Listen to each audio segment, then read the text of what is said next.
Pochettino. Bien, vamos a charlar con José Nathanson. José Nathanson es politólogo, dirige Le Monde Diplomatique y es una de las personas que a mí siempre me interesa leer para tratar de entender ciertos fenómenos.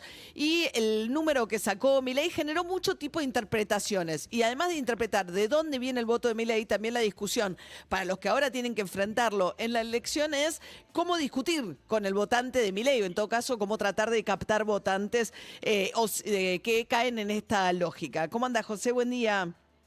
¿Qué tal, María? ¿Cómo va? Buen día, ¿cómo andan? Bien, bien. A ver, ayer Milei dijo que plantear que el voto que él recibió es voto bronca, subestimar a su votante. Y me parece que leyendo tu artículo uno piensa que un poco estarías de acuerdo con esta afirmación. Sí, yo creo que el voto de Milei tiene dos componentes, tiene muchos componentes, pero sobre todo dos. Hay efectivamente un sector del voto de Milei que acompaña las cosas que Milei dice, que cree en las cosas que Milei dice, un núcleo duro mileísta, diríamos, ¿no? Que cree que hay que dolarizar, que hay que bajar impuestos, que hay que achicar el Estado, que hay que hacer un montón de cosas. Y yo creo que hay otro voto de Milei más contingente, que efectivamente es la expresión de un voto de bronca. Yo creo que contra lo que opina mucha gente, ayer, el domingo, cuando la gente fue a votar, sabía que no estaba eligiendo presidente. Sabía que no estaba votando definitivamente al presidente y que por lo tanto la elección de ayer tuvo para algunos un componente más parecido a una elección legislativa que una elección presidencial. Por eso no todos los votos de ayer se van a repetir en octubre. ¿Vos Dicho decís? esto, yo creo que una parte sí, María, sí, yo creo que una parte sí. Una parte va a depender mucho, obviamente, de lo que haga Milei de acá a octubre. Ahora, yo creo, y en esto le doy la derecha a Milei, que en Milei también en el voto a Milei también hay un deseo. No es solo un rechazo, también hay un deseo. ¿Es un deseo de qué? Bueno, un deseo de shock, un deseo de reseteo, un deseo de poner un punto de inflexión, un deseo de que las cosas sean de una manera muy diferente como vienen siendo en los últimos 10 años. O sea, la gente ya probó, yo lo ponía en la nota en Le Monde, la gente ya probó cristinismo y castigó el cristinismo o el kirchnerismo en el 2015. Probó macrismo y castigó al macrismo en 2019. Probó el Frente de Todos y castigó al Frente de Todos en el 2021. Bueno, ahora está probando a Milei. Y es muy racional. A veces uno piensa que una cosa, un voto que tiene un componente más emocional no es racional, pero no necesariamente es así. Uh-huh. Claro, porque es cierto, y en eso coincido, y es un poco lo que decía ayer también Milei, la idea de el rechazo es como si fuese una cosa, es como quitarle mérito al voto que él Claro. recibe, pensar que es solo en contra de algo y no tiene ninguna motivación de lo que él genera. Sí, yo creo que efectivamente hay dos cosas. Hay un grito de bronca y hay un deseo de cambio. Y las dos cosas tienen su lógica y su validez. Pero también hay una reacción. Digamos, Milei expresa también la reacción conservadora. O sea, Argentina legalizó el aborto hace 2 años. Cuando vos legalizás el aborto pasan cosas. No es que legalizás el aborto y después no pasa nada en la sociedad, digamos.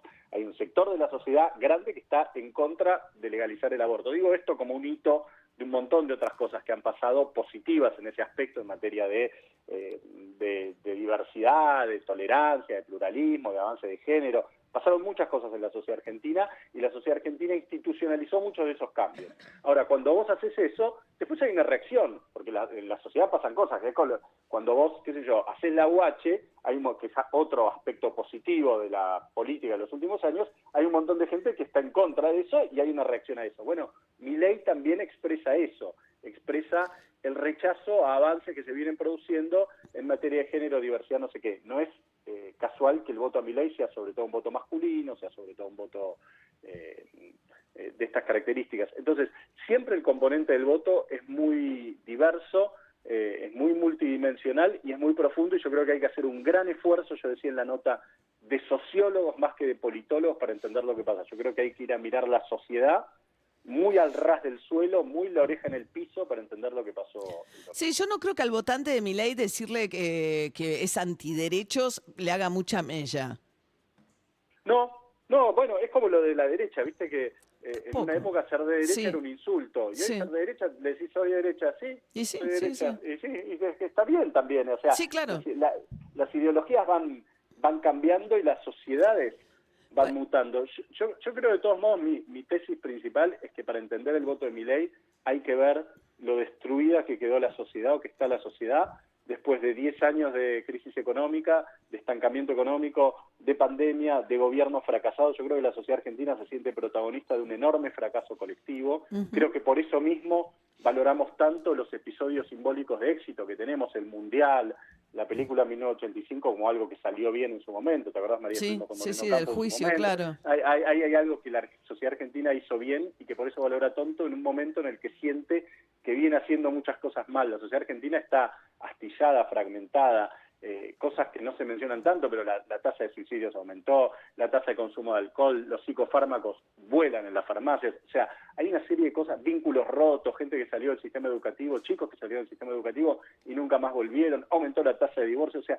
están pasando cosas muy profundas al nivel de la sociedad que ni siquiera se solucionan con plata. O sea, yo creo que la idea del plan Platita es una idea falsa, que si vos dabas la suma fija, que es lo que parte del kirchnerismo dice que tendría que haber hecho el gobierno para ganar las elecciones, igual las perdías, porque hay algo de lo profundo de la sociedad que está muy roto, muy quebrado, y creo que Milei expresa también eso. Claro. Estamos charlando con José Nathanson, que es director de Le Monde Diplomatique, que escribió un artículo muy viralizado sobre un análisis, un intento por comprender el desempeño de Milei.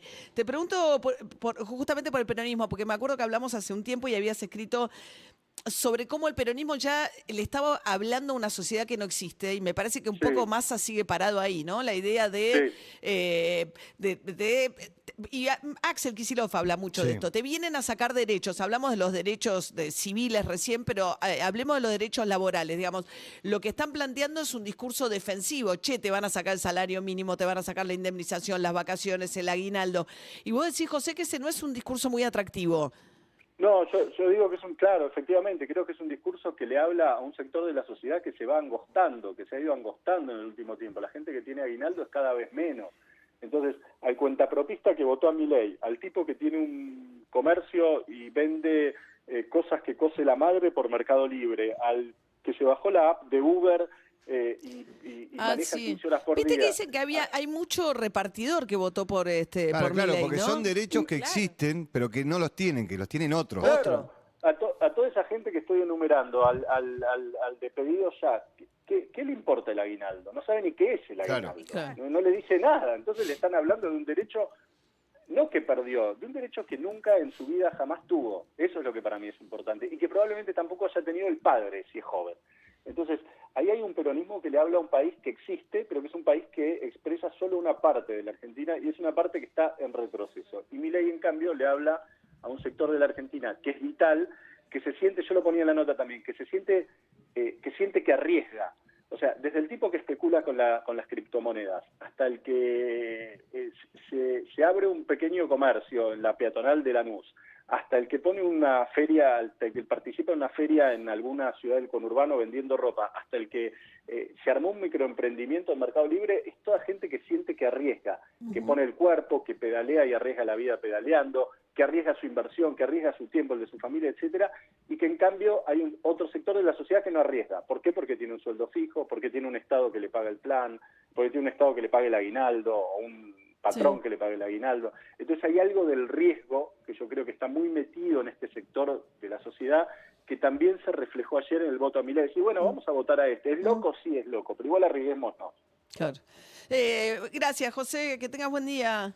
Gracias a vos, María. Beso grande. Hasta luego. Era el politólogo José Nathanson. Escribió un artículo en el Le Monde Diplomatique que se llama El Puñal. Y hablando de